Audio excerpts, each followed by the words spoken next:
मित्रों, आपका उत्कृष्ट भारत चैनल पर सादर अभिवादन।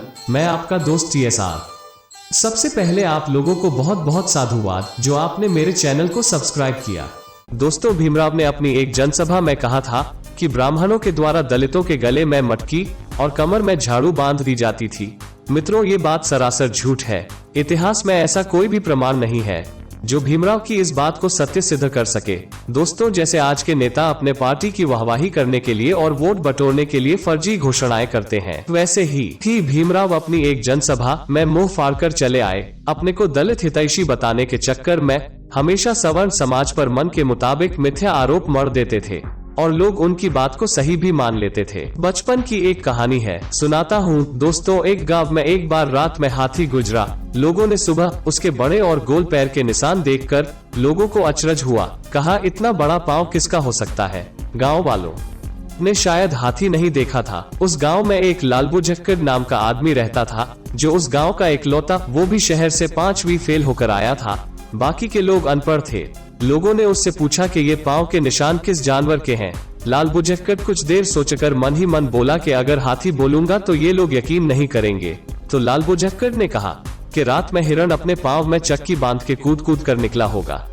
लोगों ने सोचा ये शहर से पढ़ लिख कर आया है तो शायद सही बोल रहा होगा, और लोग उसकी बुद्धि की तारीफ करने लगे। मित्रों, सारांश ये है कि दलित समाज का वो लालबू झक्कड़ कोई और नहीं, भीमराव सकपाल ही है। मित्रों, दूसरे दिन जब भीमराव के ही संपादित पेपर मुखनायक में छपा तो उस वक्त के एक पत्रकार, जिनका नाम YN केलकर था, भीमराव से पत्र लिखकर पूछा कि कल आपने लाहौर अधिवेशन में जो भाषण दिया था, बाद में भीमराव ने उस भाषण को अपने खर्च पर छपवाया भी था। प्रस्तुत भाषण विद्वत्तापूर्ण है, ऐसा कोई भी कहेगा।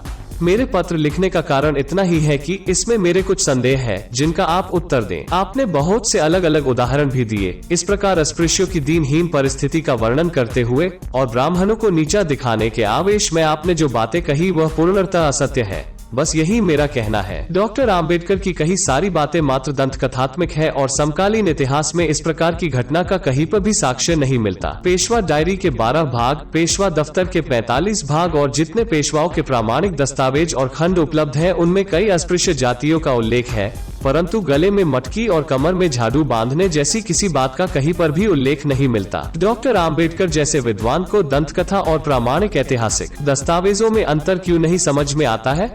फिर भी उन्हें लगता है कि झाड़ू और मटकी वाली कथा सत्य है तो 10-12 प्रामाणिक तथ्य प्रस्तुत करे। दक्खन चा दिवा नामक नाटक में सिद्धानक महार को बकायदा गले में मटकी बांधकर मंच पर प्रस्तुत किया गया था, उसका भी साक्ष्य दे। बस यही विनती है। आपका शुभ चिंतक YN केलकर। मित्रों, ये सिद्धानक महार वही है जिनके दादा पेशवा की सेना में थे और पेशवा ने उनके दादा को जागीरदारी और जमीन दी थी। वही सिद्धानक महार ने 1818 को भीमा कोरेगांव में पेशवा को धोखा देकर मराठा के विरुद्ध अंग्रेजों की ओर से युद्ध लड़ा था, और ये भीमराव का परदादा था जिन्होंने पैसे और जमीन की लालच में देश से गद्दारी करी। मित्रों, भीमा कोरेगांव का सच जानना चाहते हैं तो एंड स्क्रीन पर क्लिक करिए। बंधुओं, जिस पर YN केलकर जी ने भीमराव से पत्र व्यवहार द्वारा संवाद साधा था। केसरी मराठी वृत्तपत्र में 5 और 6 जून 1936 को यह संवाद छपा भी था। बाद में इस संवाद को केलकर जी ने अपनी पुस्तक भूतावर भ्रमण में सम्मिलित किया था। यह पुस्तक 1936 के आसपास केसरी प्रकाशन से प्रकाशित हुई थी, जिसमें कुल 310 पेज और 18 चैप्टर थे।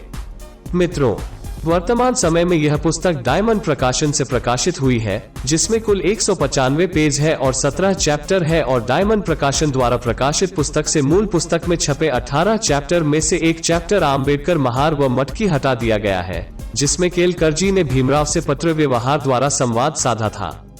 दोस्तों, जानकारी पसंद आए हो तो उठाओ मोबाइल, लिंक को शेयर करिए, एक लाइक और चैनल को सब्सक्राइब करिए तुरंत। अगले वीडियो में भीमराव के जीवन से जुड़ी 10 ऐसी घटनाओं का विवरण है जिसमें केवल झूठ प्रचारित किया गया है। हर हर महादेव। गर्व से कहिए, हम सनातन धर्म के रक्षक हैं। जय श्री राम।